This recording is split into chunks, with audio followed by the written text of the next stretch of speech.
그 다음 주에 주일날 오후에 그 윷놀이 하거든요.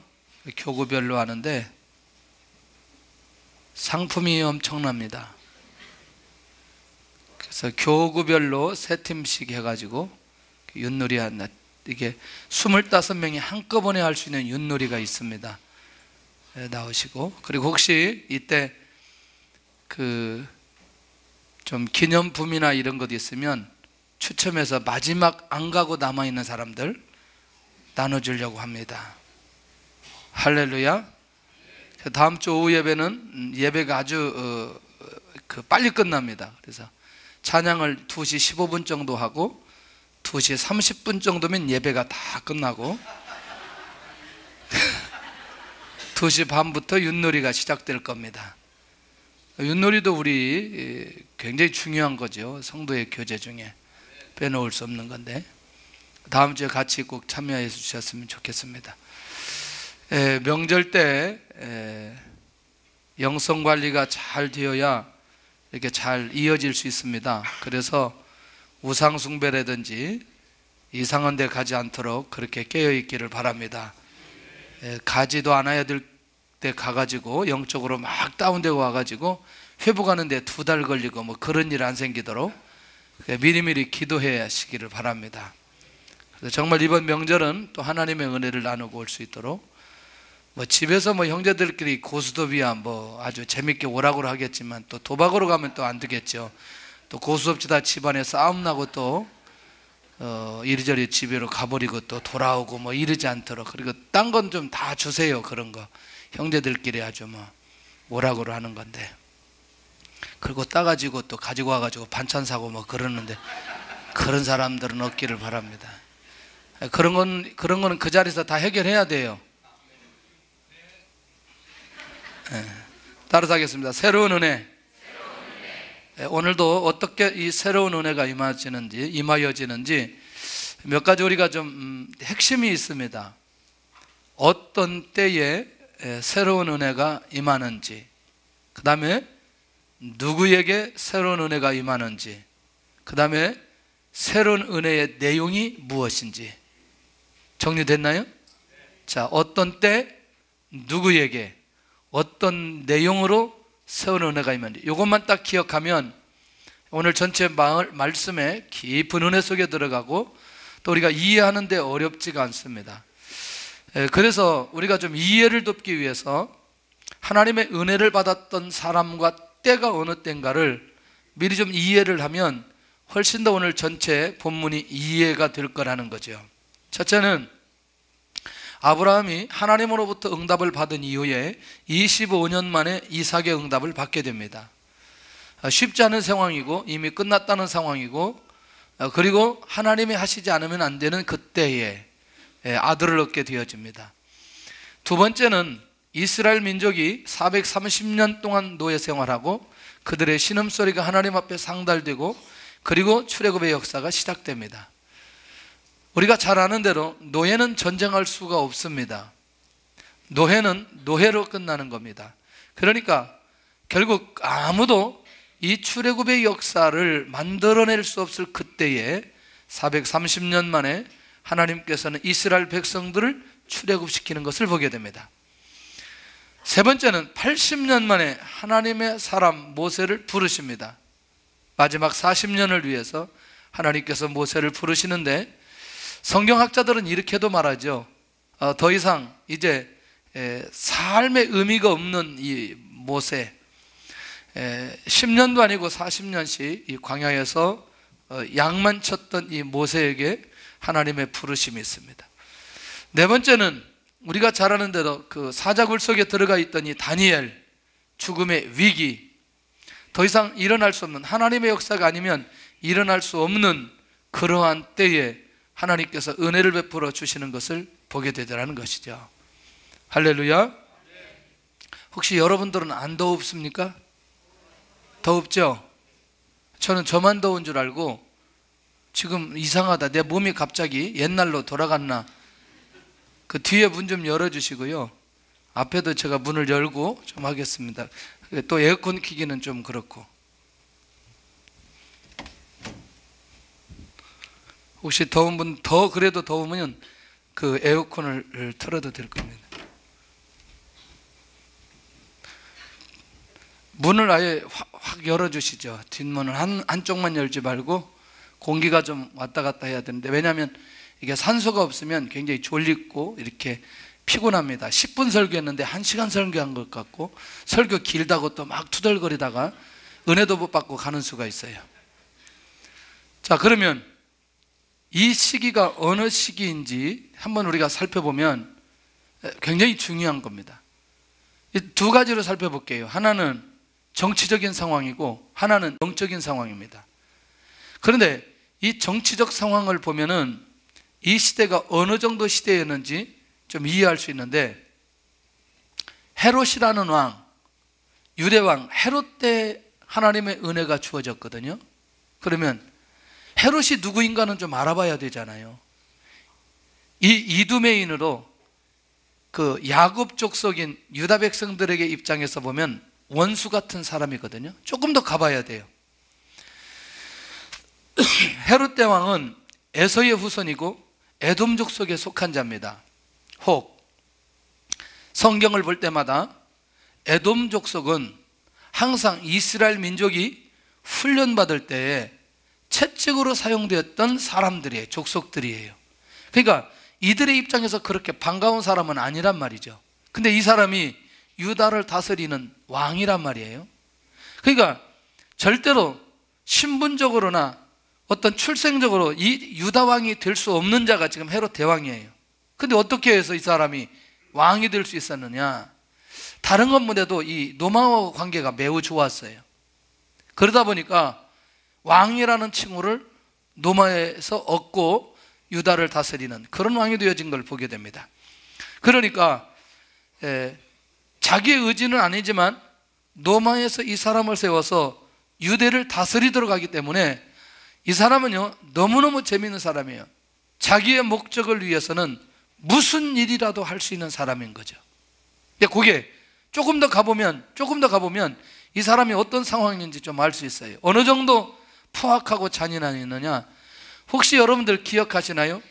동방 박사가 예수님께 경배하고 나서 돌아갈 때 헤롯을 찾아가서 우리가 이 땅에 한 왕이 났다는 사실을 말하는 걸 마태복음에서 확인할 수 있죠. 근데 그 상황을 듣자마자 조용히 보내놓고 다 조사하더니 어떤 일이 벌어지냐면 2살 아래 사내 아이는 다 죽여버리는 거죠. 그러면 어느 정도 포악하고 잔인했는지는 이미 이제 이 사건 하나를 통해서, 마태복음 2장 사건 하나를 통해서 이 유다 왕 헤롯 대왕이 어떤 사람인 것을 알 수 있다는 얘기죠. 그 말은 정치적인 측면에서 그렇게 좋은 상황이 아니라고 하는 걸 우리에게 보여주고 있다는 얘기죠. 다시 정리할게요. 아까 아브라함이나 또 출애굽할 때나 모세나 다니엘이나 그들에게 하나님의 은혜가 임하여졌던 그 시기는 그렇게 상황이 좋은 상황은 아니었다는 거죠. 사람들이 볼 때 상황이 정치적으로 그렇게 좋지 않는 상황이 결국 하나님의 역사가, 하나님의 은혜가 임하는 상황으로 가는 것이라면 우리의 생각이 좀 바뀌어져야 될 필요 있지 않겠냐는 거예요. 그러니까 정치적으로 너무나 암울하고 고통스러운 시대에 천사 가브리엘이 등장해서 새로운 하나님의 은혜가 임하도록 역사해 주시는 것을 보게 된다는 거예요.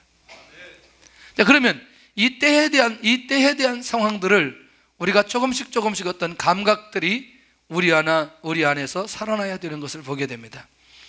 이 북한 지하교회의 현재 상황을 한번 우리가 제가 이 사람들과 통화했던 내용들을 좀 한번 같이 나누고 싶은데요. 지난 2월 초 북한 무산 지역의 한 아주머니로부터 갑자기 연락이 왔다. 한 북한 선교회 단체에서 봉사하는 어느 간사에게 급히 걸려온 전화였다.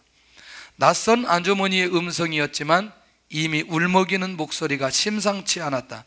선교회 간사는 잠시 당황스러워했다. 사연인즉 북한에서 전화를 걸어온 이 아주머니는 잘 아는 이웃에게 자기 전화기를 빌려주었다가 그 이웃이 나만의 가족과 통화하는 내용을 들었는데 그게 바로 하나님께 드리는 기도라는 것을 알고 감격했다는 것이다. 바로 이웃에 자기처럼 하나님을 섬기는 사람이 살고 있다는 사실을 알고 너무 기뻐서 다시 전화를 걸게 되었다고 연락이 왔다. 그날 선교회 간사는 이 아주머니와 무려 40분에 걸쳐 2번이나 통화했다. 아주머니는 10여 년을 숨겨온 신앙 이야기를 속 시원하게 털어놓았다. 그녀는 오래전에 중국에 나갔다가 한국교회가 파송한 한 선교사님으로부터 복음을 듣고 성경을 읽기 시작했다고 한다. 그 길로 탈북하여 몇 년을 중국에 숨어 살았지만 끝내 북송되는 고통을 겪었다. 이 일로 남편과 자녀들이 겪은 고초는 이루 말할 수가 없었다고 한다. 하지만 북한 땅에서 오래 기도하면서 북한에서 살아야 할 이유를 깨닫게 되었고 지금은 하나님의 뜻을 따라 지하 공동체를 섬기고 있다는 것이다. 그러나 지금은 상황이 너무 어려워 18명의 믿음의 가족들이 아사지경에 왔다는 것이다. 선교회 간사는 터진 울음을 감추지 못했다.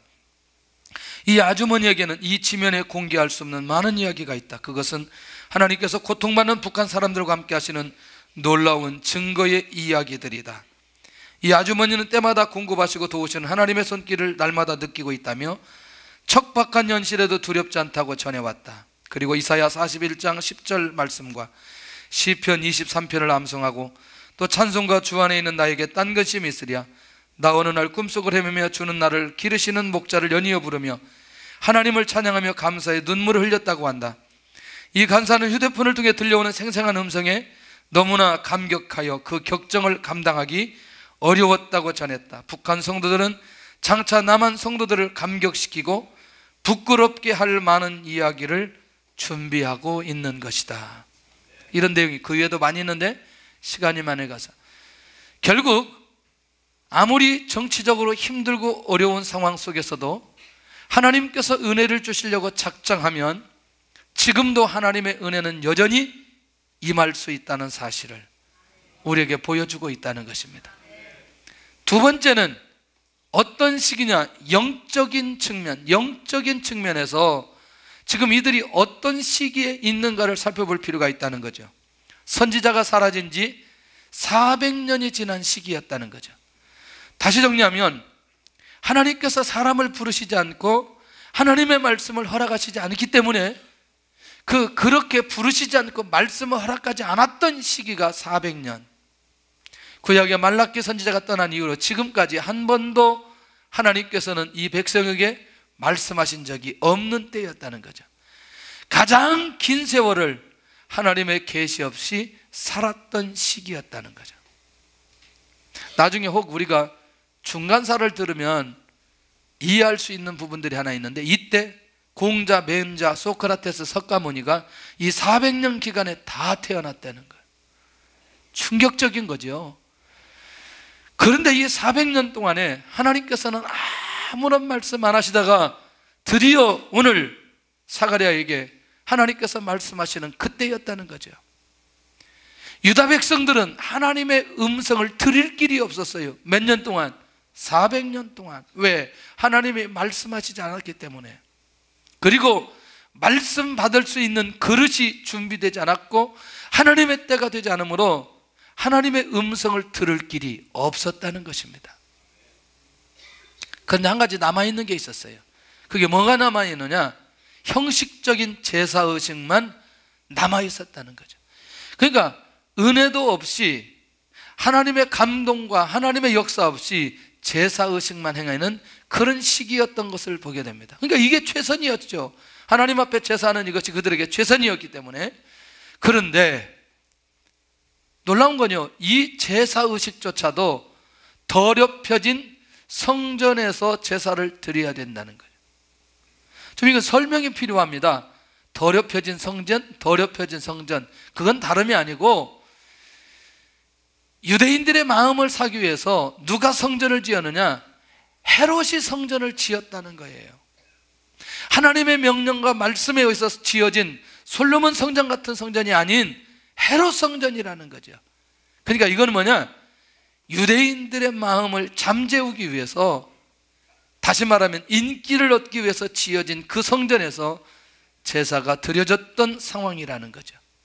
그러면 영적인 측면에서도 지금 어떤 시기인지를 조금씩 우리는 이해할 수 있다는 얘기죠. 그리고 영성 있는 제사장이 1년 52주를 그렇게 하나님 앞에 나와서 제사를 드리는 게 아니고 제사장들도 순번에 따라 제사절을 의무적으로 드린 시기였던 것을 보게 된다는 거예요.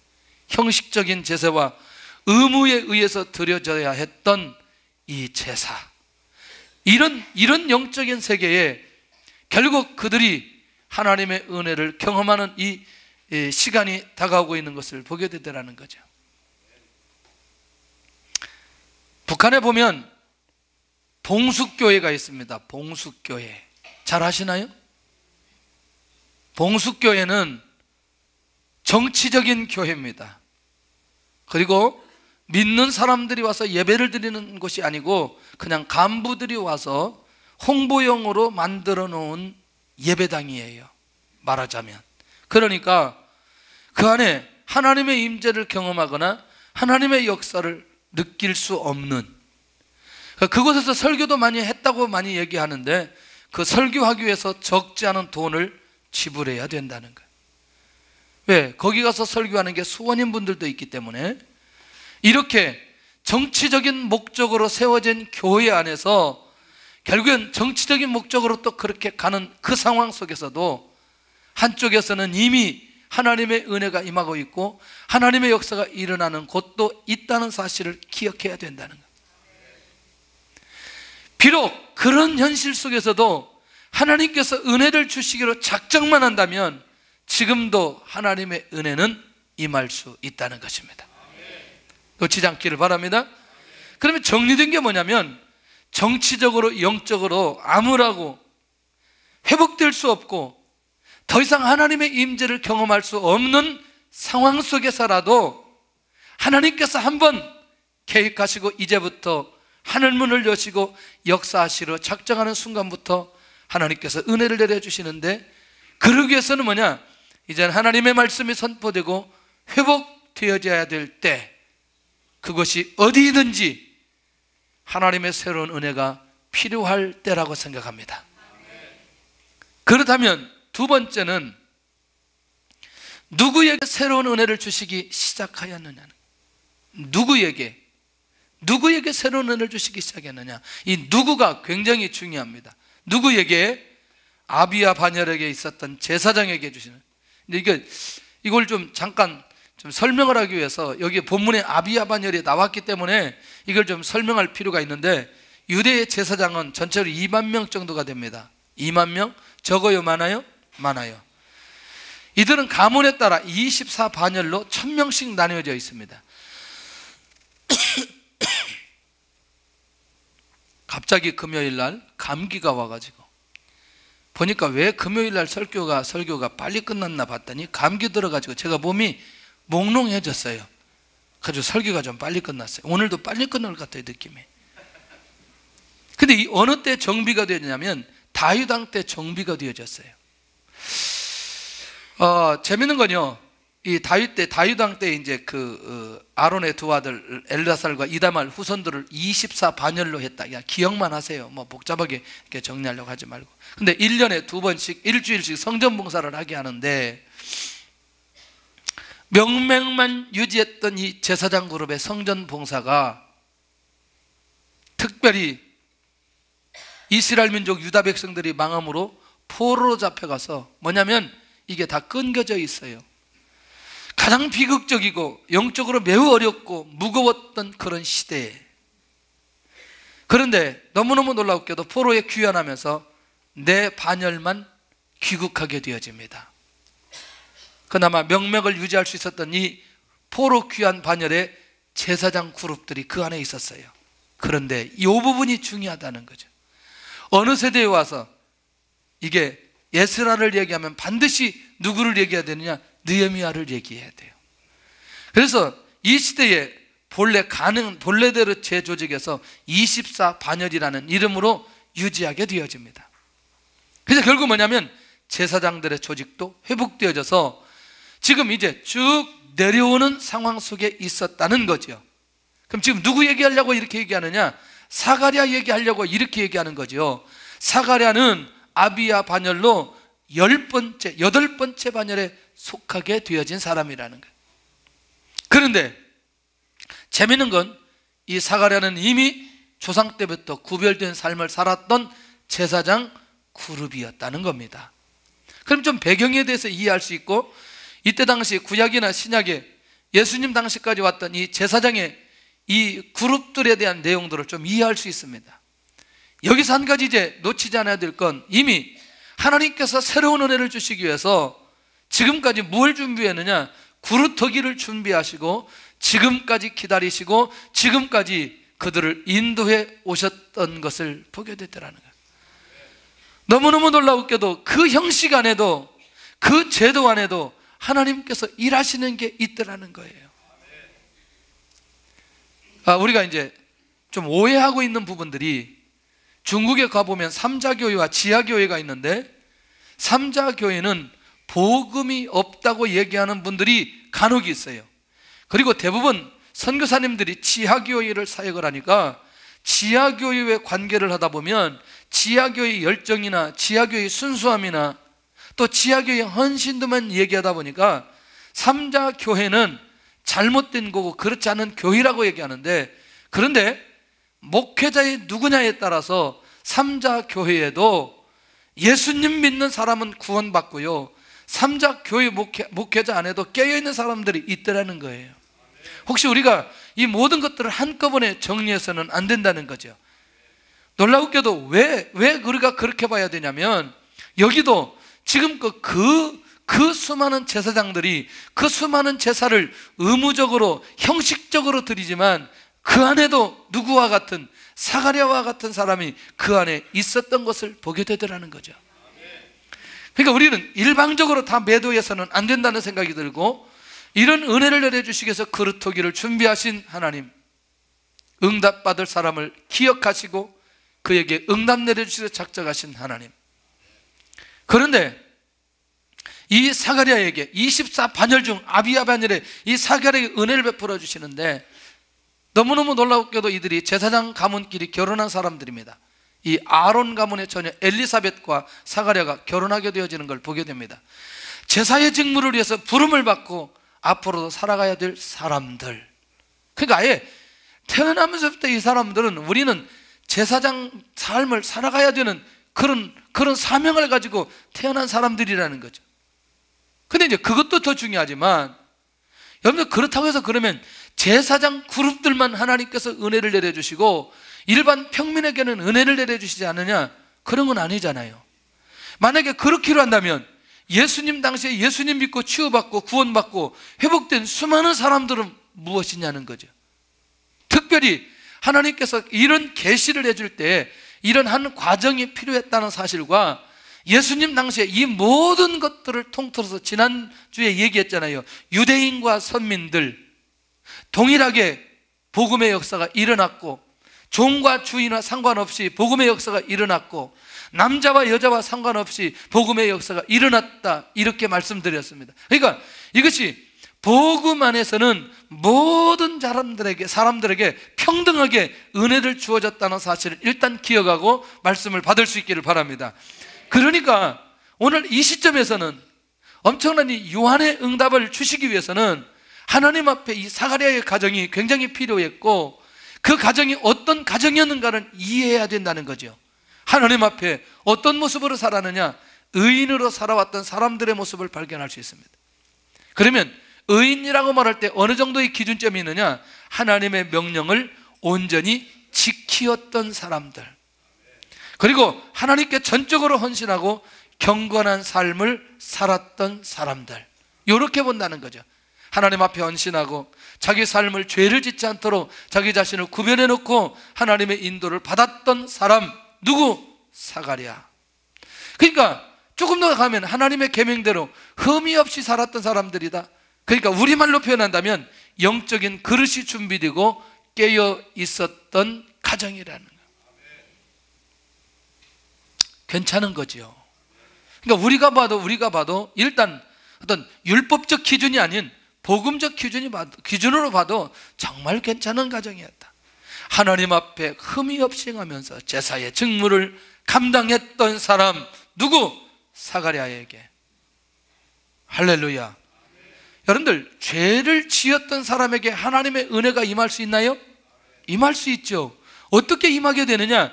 그 죄가 용서받을 수 있도록 은혜를 베풀어 주신다는 거죠. 할렐루야. 그런데 그 죄 문제가 해결이 되어져야 또 다른 은혜 속에 들어갈 수 있나요? 맞지요?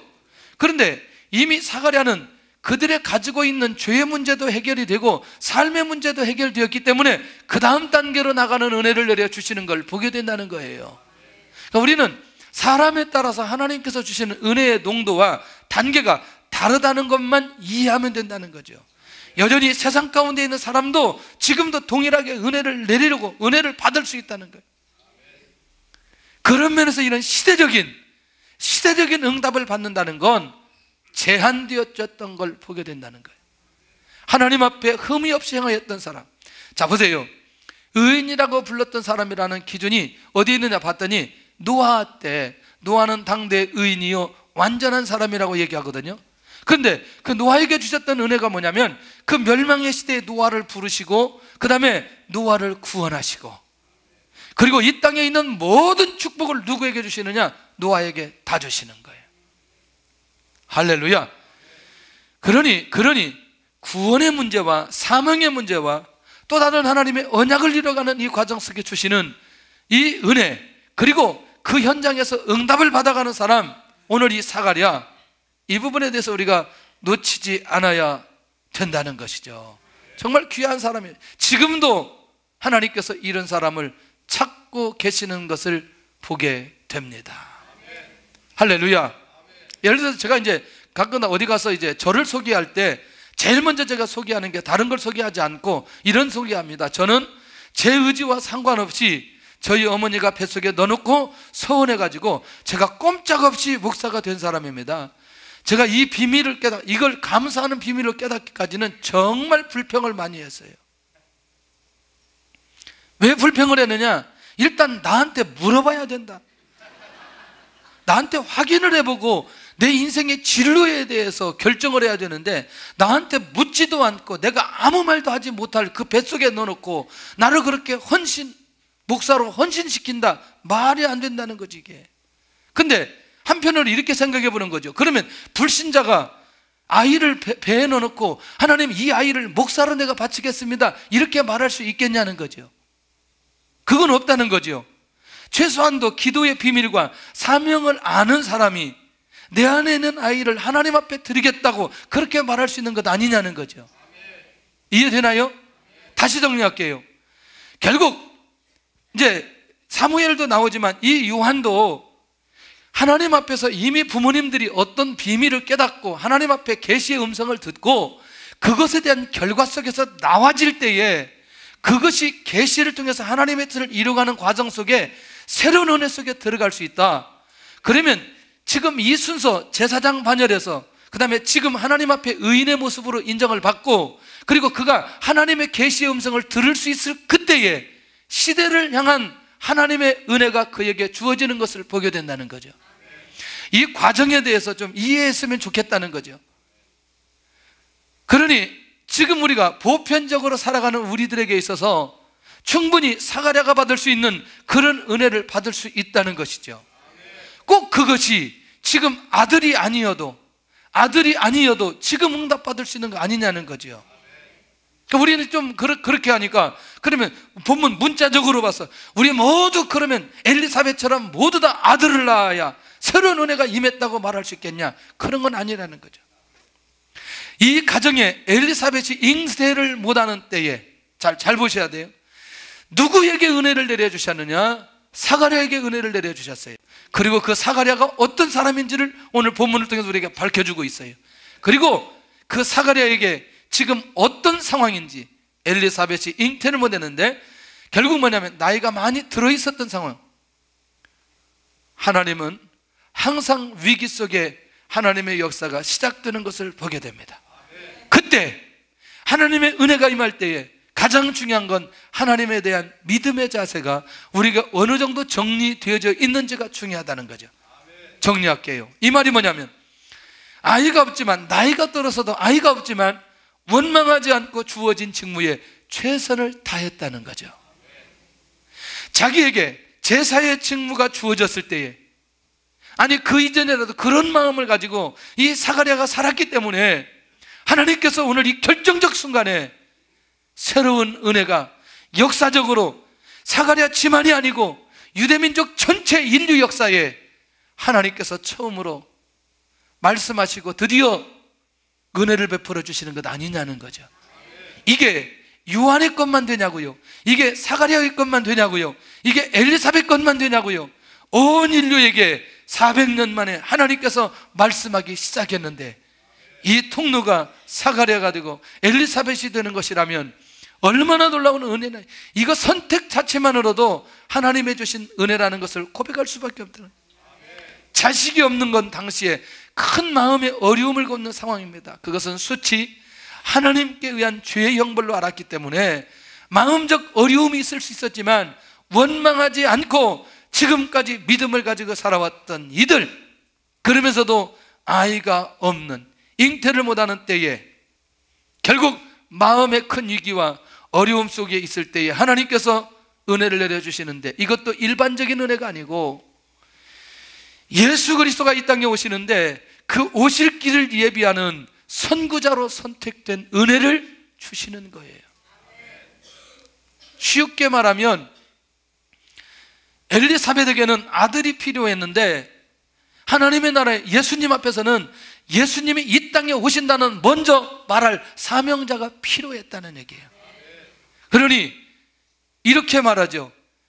내 개인적인 응답이, 우리 가정의 응답이 하나님의 나라 인류 역사를 위해서 꼭 필요한 응답으로까지 이어지는 것이라면 이게 일반적인 응답이겠냐는 거예요. 이게 일반적인 은혜라는 거예요. 특별한 은혜라는 거예요. 이런 은혜를 하나님께서 계획하시고 이 시대에 주기를 원하시고 계신다는 거죠. 할렐루야. 이게 보통 중요한 게, 하나님께서 쓰셨던 인물들을 절대로 쉽게 보내지 않으셨던 것을 보게 됩니다. 이삭 쉽게 출생하지 않았죠? 야곱도 쉽게 출생하지 않았고요. 혹시 여러분 요셉의 출생의 비밀 아나요? 라헬이 아이를 낳지 못하고 얼마나 연희하고 막 싸움박질을 그렇게 하는지, 너무너무 고통스러우니까 하나님께서 라헬의 태문을 여시고 라헬에게 한 아들을 주었는데 첫 번째 아들이 요셉이었어요. 그런데 너무너무 놀라웠게도 그 아들이 아들로 끝나는 게 아니고 오늘이 자기 형제를 다 살리는 아들이 되고 결국 애굽 땅에서 민족을 이뤄가는 아들로 세움을 받게 되어지는 아들이 요셉이었어요. 한나도 아들이 없어 그렇게 고통스럽게 고통스러운 시간을 보냈을 때에 하나님께서 한나에게 아들을 주셨는데 그 아들은 이스라엘 민족을 이끌어가는 지도자가 되어지는 은혜를 내려주시는 거죠. 자, 이렇게 하나님께서 쓰셨던 인물들을 보면 절대로 쉽게 보내지 않고 아주 천천히 그리고 늦게 인간의 한계가 완전히 넘어졌을 그때에 하나님께서 주시고 하나님께서 귀한 인물을 만들어 주시더라는 거죠. 할렐루야. 그런 면에서 볼 때에 이 새롭게 주시는 그 은혜가 임하는 때가 어떤 때냐, 이걸 잘 봐야 돼요. 나이가 많아 아이를 낳기 어려운 시기에 있는 사가랴에게 이 아들에 대한 응답을 받게 되어지는 걸 보게 된다. 인간의 한계를 넘어가 버렸던 시기에 하나님께서 이 응답을 허락해 주시는 것을 보게 됩니다. 이 시대에도 이런 응답이 일어나게 될 줄로 믿습니다. 할렐루야. 아까 2부 때는 이렇게 하니까 아멘을 안 하는 거예요. 왜냐하면 아이 낳으라는 줄 알고 아멘을 안 하는 거예요. 그래서 바꿔서 얘기했어요. 아마 이 시대에 돈 100억을 주실 줄로 믿습니다. 그러면 아멘 할 거라고 그랬더니 아멘 하는 거예요. 그때는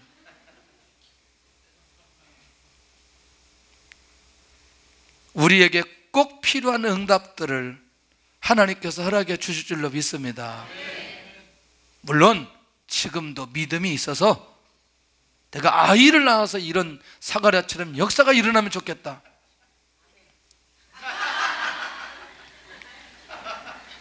권사님 연세가 어떻게 되세요? 68. 할렐루야. 가능성이 있어요. 기도 한번 해보세요. 온 세계가 떠들썩할 것 같아요. 요한 다음에 나오는 기적의 역사가 일어나지 않겠나. 자, 응답의 사람이 위기 속에 있을 때에 은혜가 임하게 된다. 그러니까 계속 지금 얘기가 제가 이렇게 얘기를 했더니 우리 총신대학교 우리 교수님이 저한테 그러는 거예요. 형, 또 하나 비밀 있는 거 아세요? 뭔데? 그랬더니 이 누가복음에는 반전의 역사가 너무나 많이 일어난다는 거예요. 반전의 역사. 그러니까 여기 뭐 없었는데, 아들이 없었는데 아들이 태어나게 되어지는 것도 반전이나요? 여기 위기였는데 이 위기가 하나님의 음성이 들려는 것도 반전이나요? 네. 그러니까 이 내용들이 이제 누가복음의 전체 계속해서 발견하게 되는데, 그러니까 이 누가복음을 묵상을 계속하다 보면 반전하게 하시는 하나님을 경험하게 된다는 거예요. 그러니까 결국 뭐냐면 이제 우리는 어떤 감이 와야 된다는 거죠. 감. 어떤 감이에요? 위기가 오면 그렇지, 응답이 올 시기구나 라는 생각이, 느낌이 있어야 된다. 이런 영적인 감각이 있는 사람들 반드시 하나님 앞에 쓰임받게 될 줄로 믿습니다. 그런데 그 사가랴에게 은혜를 주시는데 어느 때 은혜를 주시냐? 제사장의 직무를 행하는 때에 1년에 2번씩 8일을 성전에서 직무를 해야 되는데, 사실 제사장은 이 직무를 해서 부르심을 받은 거 아니겠어요? 맞잖아요. 그런데 중요한 건 뭐냐면 이게 지금까지 아까 말씀드린 대로 뭐만 남았는데, 형식과 의무만 남았는데, 놀라웠게도 이때에 이 사가랴에게 은혜를 내려주시고 있는 걸 보면 너무너무 놀라워. 이후에 조금 이따 나오는데 뭐냐면 사가랴의 기도를 하나님께서 받으셨다고 얘기하는데, 지금까지 이 사가랴의 영성은 살아있었던 걸 보게 되는데, 하나님은 많은 은혜를 내려주시기도 하고 개인적으로 주실 때에 여러 군데서 은혜를 주시기도 하지만 예배 때에 결정적인 은혜와 응답을 주신다는 거예요. 놓치지 않기를 바랍니다. 사실은요, 예배는 우리가 함께 하나님 앞에 드리는 거죠. 너무너무 귀한 것이라고 생각해요. 그런데 너무너무 놀라웠게도 우리는 예배 때 우리가 예배위원이라는 게 있어요. 하나님 앞에 예배를 드리는데 예배위원 드리면 성가대도 그렇고 헌금위원, 안내위원, 기도위원, 설교자 다 이런 게 있는 거죠. 그러니까 함께 우리가 모여서 하나님 앞에 예배를 드리는 거죠. 그런데 너무너무 놀라웠게 기도하다가도 하나님의 역사가 일어난다니까요. 찬양하다가 하나님의 역사가 일어난다니까요. 할렐루야. 오늘 성가대 찬양이 오래간만에 목소리가 확 트였어요. 할렐루야. 그동안 목이 좀 잠겼었는지 오늘 확 트여가지고 막 속이 확 시원한데, 이 찬양을 하다 보면 이게 우리의 마음들이 회복되기 시작하고 하나님 앞에 열린 마음이 되기 시작하고, 제가 저기 제자들께 있을 때 그때 2번이 나와서 찬양을 했어요. 오후 예배 때. 근데 그날 마음이 참 무거운 거예요. 설교를 해야 되겠는데 앉아있는데 마음이 참 쉽지 않아요. 근데 앞에서 찬양을 하면서 제가 확 열리기 시작하는 거예요. 마음이 회복되기 시작하는 거예요. 근데 막 그날 아까 내가 그런 마음으로 앉아있다가 갑자기 이 특송을 하고 난 이후에 제가 기쁨이 확 회복되고 설교를 하는데 그날 은혜가 더하는 것을 느껴지는 거죠. 어떤 때는 제가 그걸 너무나 많이 느끼게 되는데, 여러분들 이 기도를 우습게 알면 안 된다니까요. 특별히 장례식에 가서 기도하는데요, 대표 기도하는데 하나님께서 이 무거웠던 장례식의 분위기를 확 열어가더라고요. 아멘 하시라니까. 혹시 여러분들 이 대표 기도를 통해서 우리가 열어가는 거 못 보셨어요? 너무너무 놀라운 거예요. 그런데 그 기간에 우리 모두가 하나님께로 향하고 정말 그 기도의 제목대로 응답되기를 원하는 마음이 있는데, 그건 저는 예배를 집례하기 때문에 집례하는 사람이 실제로 느끼잖아요. 더군다나 이 장례식에 가서 그걸 계속해서 느낄 때마다, 지난번 이제 바빠가지고 이제 한두 번 이제 기도를 안 했는데 그 뒤부터 제가 깨닫고 반드시 장례식에 가서 기도를 시키거든요. 왜냐하면 이분이 준비됐든 안 되겠든 하나님께서 성령께서 역사해 주실 것이다 생각하고 역사하시는 거죠. 근데 가끔 가다가 이 대표 기도를 넘기는 사람이 있어요. 난 대표 기도 내일 안 되겠다고 지금 순서대로 쭉 정해졌는데 자기 대표 기도 안 하겠다고 넘겨달라고 이런 사람이 간혹 나오고 있어요. 우리 새 가나안 교회에서 이런 일이 있으면 안 되잖아요. 얼마나 중요한 시간인데, 얼마나 귀한 시간인데, 하나님 앞에 열리고 응답받을 시간인데 싸움을 해서라도 나 왜 대표기도 안 넣어주냐고 싸워야 되는데 날 좀 빼달라고. 내가 보니까 영적으로 좀 쉽지 않은 시간인 건 사실인데 그때 하루라도 금식하고 마음은 정리를 하고, 그리고 내가 예배 때 예배위원을 하나님 앞에 나아가는데, 여러분들이요, 아주 단순한 거지만 하나님 앞에 예배를 통해서 응답받기 시작하면요 계속해서 열어주고 역사하십니다. 오늘 여기 사가랴의 이 모습을 그냥 지켜서는 안 된다고 생각해요. 그냥 봐서는 안 된다고 생각합니다. 일생에 단 한 번 주어지는 것조차 큰 행운으로 여겼는데, 정리할게요. 몇 명이라 그랬죠? 제사장이 2만 명 정도 됩니다. 자, 그러면 1년이면 50이죠 10년이면 몇 주죠? 10년이면 520조 100년이면 5200조. 자, 그러면 몇 명이라 그랬어요? 그러면 평생에 한 번 오는 게 쉬워요, 어려워요? 쉽지 않다는 얘기예요. 그런데 제비 뽑는 것도 하나님의 특별한 은혜가 있어야 뽑히는 거 아니겠어요? 제비 뽑는 거. 그러니 하나님 앞에 그렇게 뽑혀서 그렇게 인도받아가는 것 또한 하나님의 귀한 은혜요. 그 현장에서 오늘 가브리엘 천사를 만나는 이 사가랴의 모습을 본다면, 내가 하나님 앞에 예배자로, 예배위원으로, 찬양으로 이렇게 저렇게 섬길 수 있는 건 너무나 큰 은혜라고 생각을 합니다. 오늘 이런 것들을 통해서 하나님께서 나에게 주시는 것들을 절대로 놓치지 않으면 좋겠다.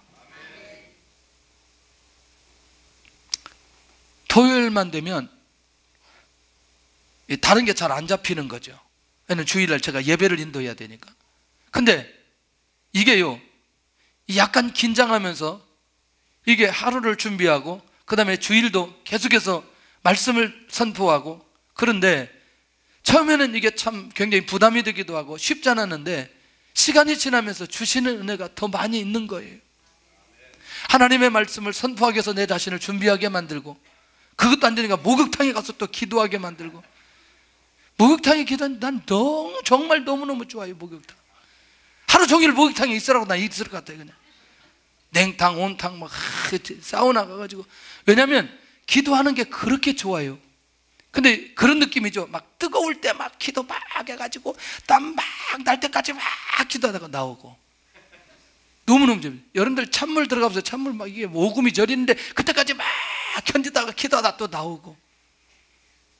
기도가 절정에 올라가는 절정에. 기도 전부 내용은 뭐니? 예배입니다. 예배.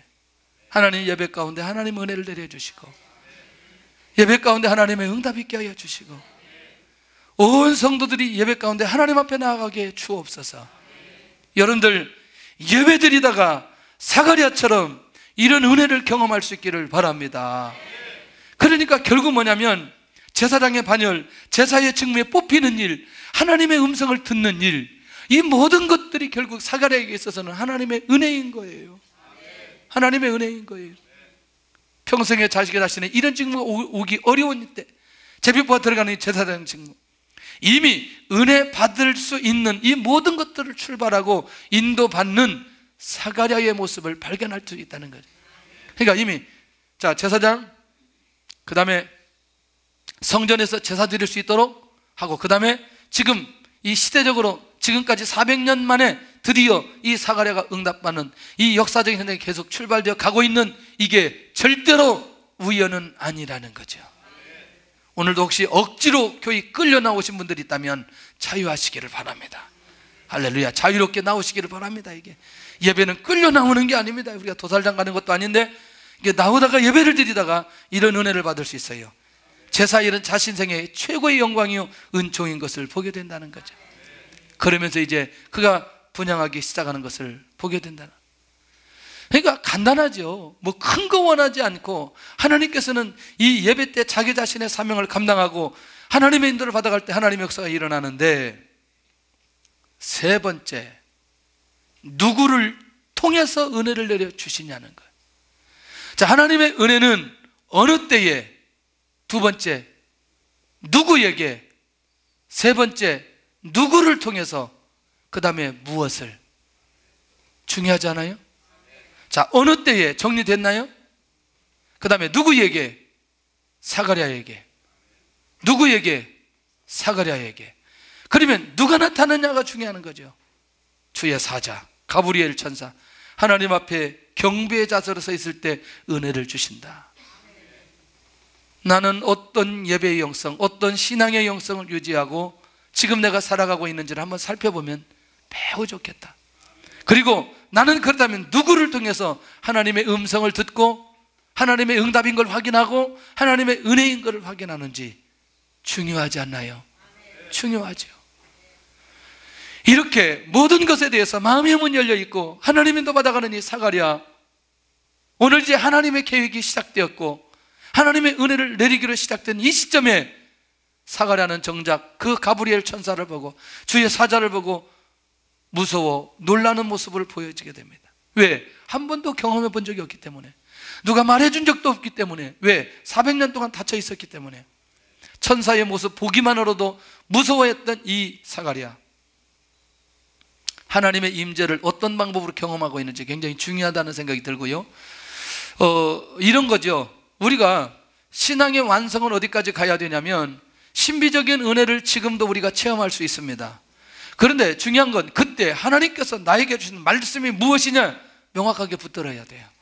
하나님의 뜻이 무엇이냐, 그게 너무너무 중요하다는 거죠. 천사가 나타난 그 경험만으로는 안 된다는 얘기죠. 하나님의 임재를 경험한 그것만으로는 안 된다는 얘기죠. 그럼 나타나서 무엇을 하겠고 무슨 말씀을 하셨고 내가 어떻게 살아가야 되느냐, 이거 정말 중요하다는 거죠. 간단하죠. 이미 사가랴의 마음을 너무너무 잘 알고 계세요. 무서워하지 말라. 무서워하지 말라. 아니 지금 무서움보다 지금 그 가브리엘 천사를 통해서 무슨 말을 해야 될지, 그 말을 해야 되는 게 중요한 건데 이미 말하기도 전에 지금 뭐 하고 있어요? 무서워하고 있어요. 지금 내용을 들어야 돼. 내용을 13절 보고 가겠습니다. 13절 누가복음 1장 13절 시작. 천사가 그에게 이르되 사가랴여 무서워하지 말라.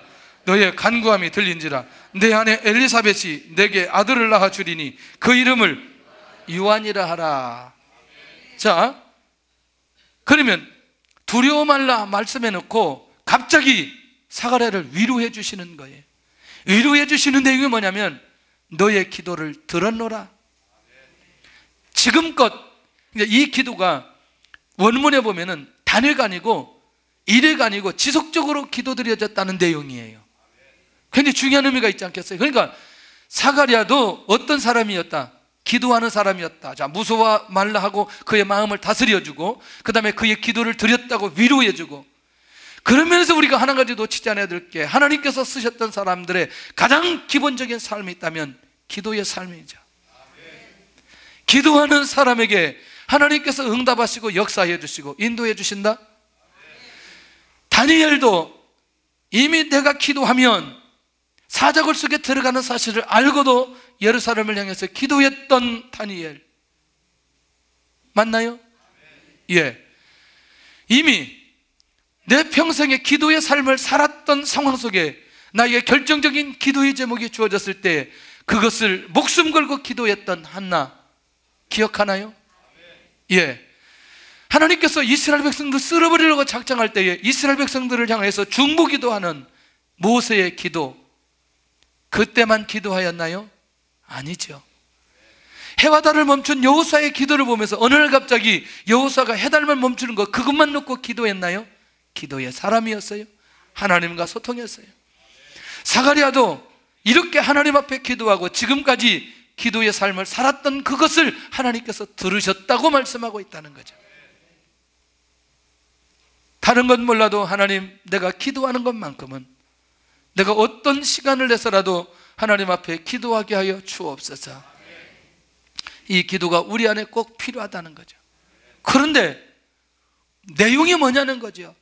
가브리엘 천사를 통해서 말씀해 주셨는데, 그것도 기도하는 사람을 통해서 말씀해 주셨는데 내용이 뭐냐는 거예요. 내용. 은혜를 주시는데 이게 핵심 아니겠어요?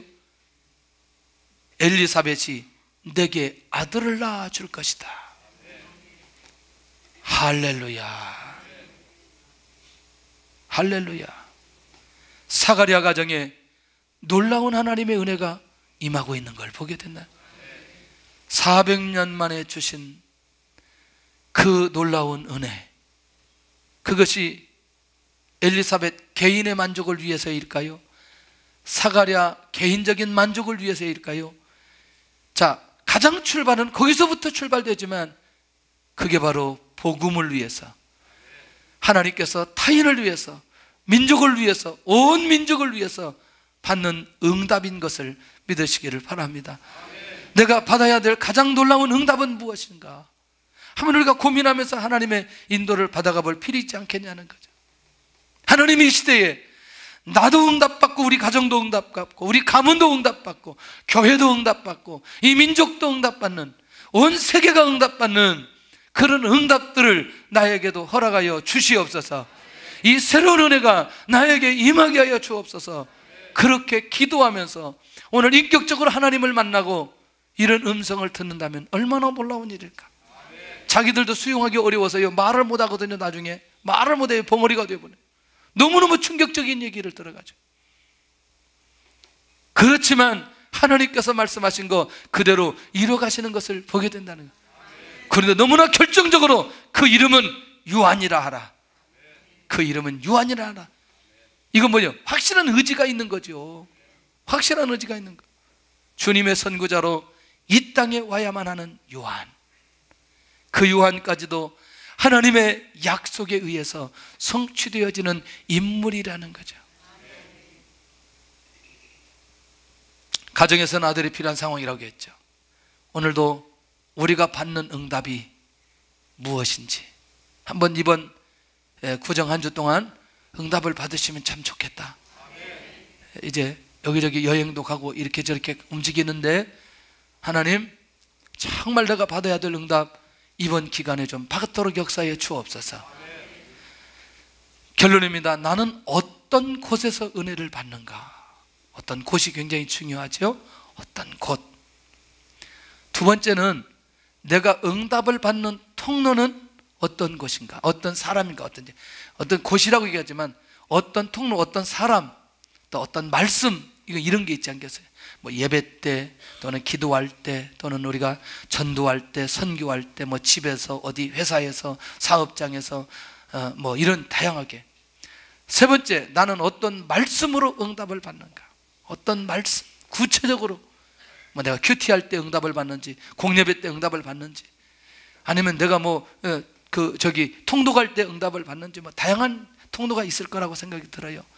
네 번째, 내가 지금 받아야 될 응답은 무엇인가? 내가 지금 받아야 될 응답은 무엇인가? 아마 각자 모든 가정에 이 사가랴처럼 새로운 하나님의 은혜가 임하는 응답이 필요할 줄로 믿습니다.